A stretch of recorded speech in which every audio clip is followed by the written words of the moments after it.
Serikali ya awamu ya sita tarehe 11 mwezi wa 6 mwaka 2021 ilisaini mkataba wa mkopo wa masharti nafuu na shirika la maendeleo la Ufaransa AFD, mkopo wa euro milioni 43 kwa ajili ya utekelezaji wa awamu ya kwanza ya mradi wa kuzalisha umeme jua ambao ni mradi mkubwa na wa kwanza wa kihistoria kuwahi kutokea hapa nchini. Mheshimiwa mgeni rasmi, tarehe 29 mwezi wa 5 mwaka 2023 serikali kupitia TANESCO ilisaini mkataba na kampuni ya Sinohydro kutoka China kwa ajili ya kutekeleza mradi wa awamu ya kwanza kuzalisha umeme jua megawati 50 kwa gharama ya shilingi bilioni 118 hapa Kishapu.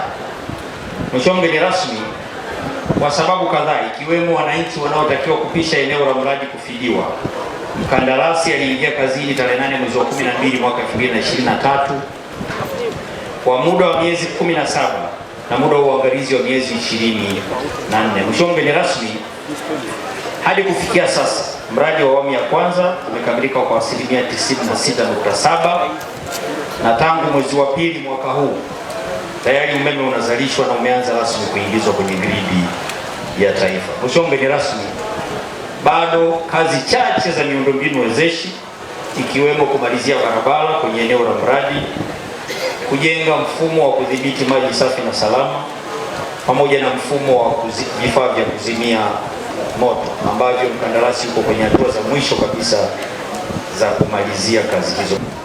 Mheshimiwa mgeni rasmi, kumalizika kwa mradi wa awamu ya kwanza kuna faida nyingi. Nizitaje chache. Kwanza, tumefanikiwa kuongeza kiwango tunachozalisha umeme, kiwango cha megawati 50 ambazo zimeanza kutumika kwenye gridi tangu mwezi wa pili. Lakini tumeongeza vyanzo vya kuzalisha umeme kwa maana ya energy mix.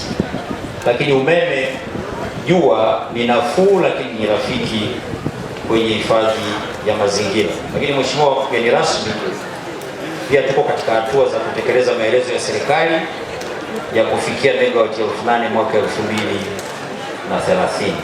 Hatua zote kwa mujibu wa sheria za Tanzania kwa kushirikiana na mdau wa maendeleo AFD zimekamilika, na leo hii tunayo heshima kuutangazia umma kwamba tuko tayari kusaini mkataba wa ujenzi wa kituo cha kuzalisha umeme jua awamu ya pili hapa Kishapu megawati 100. Mheshimiwa mgeni rasmi, kwetu sisi wanajumuiya ya TANESCO na sekta ya umeme, mradi huu ni historia kubwa sana. Haijawahi kutokea tangu uhuru Tanzania ikawa na mradi wa umeme jua mkubwa wa kiwango hiki. Tunamshukuru sana Mheshimiwa Rais Dr. Samia Suluhu Hassan kwa kujalia na kutengeneza diplomasia ya uchumi na kupata wadau wa maendeleo wanaweza kuingia makubaliano na kutupa fedha hizi nyingi za kuweza kutekeleza mradi huu. Mradi huu utagharimu shilingi bilioni 204.4 fedha za Tanzania, na tutaingia mkataba na mkandarasi Sagemcom wa Ufaransa akiwa na kampuni tanzu ya kwake inaitwa Steg International. Muda wa mkataba utakuwa miezi 17 kuanzia sasa, na baada ya kumalizika tutapata kipindi cha uangalizi cha miezi 24.